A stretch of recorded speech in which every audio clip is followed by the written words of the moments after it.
হৰে কৃষ্ণ জয় জগন্নাথ জগন্নাথৰ আমি ৰথযাত্ৰাৰ প্ৰাগমুহূৰ্তত এই জগন্নাথৰ কিছুমান মধুৰ লীলাৰ সম্পৰ্কে আমি আলোচনা কৰি আছো আৰু এই যি আলোচনা তাৰ লগত সংগতি ৰাখি আজি এটা অতি মধুৰ লীলা আমি ক'ব বিচাৰিছো আমি জানো যে জগন্নাথত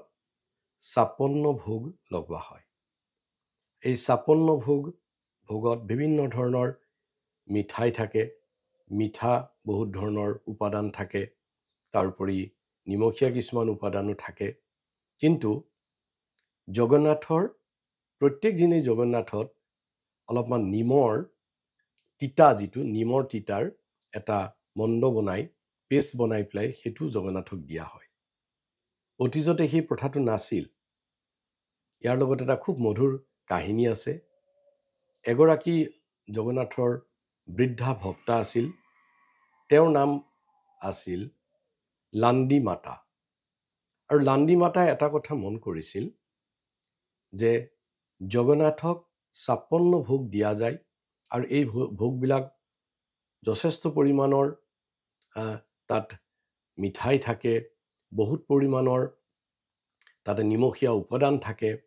আৰু এই গোটেইখিনি খোৱাৰ পাছত জগন্নাথে তেওঁ অনুভৱ কৰিছিল যে জগন্নাথৰ যেন গোটেই খোৱাখিনি অলপ গুৰুপাকি হৈছে আৰু এই কথাটো মনত ৰাখি জগন্নাথক তেওঁ নিজৰ ল'ৰাৰ নিচিনা ভাবিছিল এইটো বাৎসল্য প্ৰেম যিটো কোৱা হয় নিজৰ ল'ৰাৰ দৰে তেওঁ সদায় ভাবিছিল যে জগন্নাথক ইমান বেছিকৈ প্ৰত্যেক দিনে খুওৱা হয় যে নিশ্চয় জগন্নাথৰ এইবিলাক বস্তু হজম কৰাত কষ্ট হয় গতিকে তেওঁ বহুত চিন্তা কৰি এবাৰ কি কৰিলে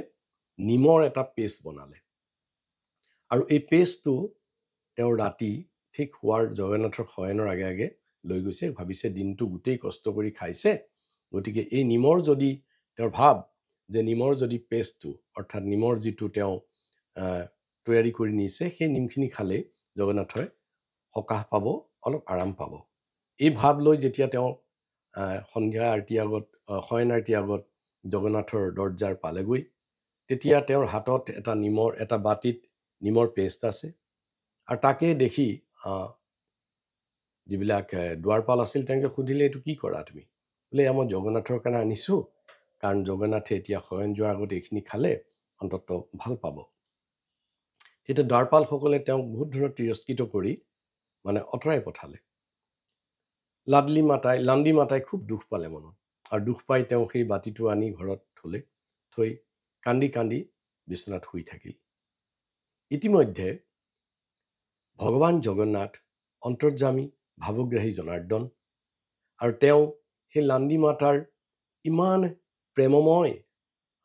ভাৱপ্ৰৱণভাৱে বনোৱা এই নিমখিনি খাবৰ কাৰণে উৎসুকী হৈ আছিল আৰু তাকে খাব নেপালে গতিকে তেওঁ গৈ ৰজাক সপোনত দেখা দিলে যে তোমাৰ দুৱাৰপালে মোৰ মায়ে মোলৈ বনাই অনা যিখিনি নিমৰ সুস্বাদু ব্যঞ্জন সেইখিনি তেওঁ সোমাব নিদিলে তেওঁক পঠাই দিছে আৰু মই তাৰ ফলত মোৰ পেটত খুব বিষ হৈছে মই বৰ কষ্ট পাইছোঁ গতিকে তুমি ইতিমধ্যে ৰজাক ক'লে যে সেই মোৰ নিমৰ যিখিনি বনাইছিলে মোৰ মাতাই সেইখিনি আনাৰ ব্যৱস্থা কৰা ৰজাই তৎক্ষণাত গৈ লাণ্ডী মাতাৰ ঘৰ পালেগৈ আৰু সেইমতে লাণ্ডী মাতাক তেওঁ নমস্কাৰ কৰিলে আৰু ক'লে যে হে মা গোটেই কাহিনীটো ক'লে যে জগন্নাথে তোমাৰ এই নিমৰ যিটো তৈয়াৰী কৰা ভোগ সেই ভোগ খাবৰ কাৰণে উৎসুকী হৈ আছে তুমি দয়া কৰি অলপমান সেইখিনি বনোৱাই লৈ আহা আৰু ৰজাই যে তেওঁৰ যে দুৱাৰপালসকলে যিটো তেওঁক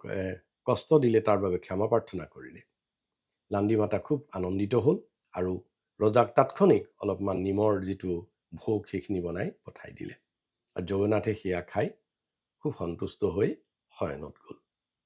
এতিয়া এই কথাটোত আমি দুটা কথা দেখিলো যে জগন্নাথে ভকতৰ প্ৰেমেৰে যি বস্তু ভগৱানক অৰ্পণ কৰিব বিচাৰে তাক অৱশ্যেই গ্ৰহণ কৰে সি লাগে মিঠা হওক তিতা হওক নিমখীয়া হওক যিয়ে নহওক কিয়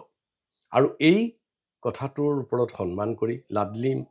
লাণ্ডী মাতাৰ এই ভোগৰ প্ৰতি সন্মান কৰি আজিও জগন্নাথক শয়নৰ সময়ত এই নিমৰ অলপমান গুড়া বনাই তাৰ পেষ্ট বনাই খাব দিয়া হয় এই হৈছে এটা কাৰণ যে কিয় ৫৬ ভোজৰ লগত নিম এটা ভোগ সংযোজন হ'ল। হৰে কৃষ্ণ, জয় জগন্নাথ।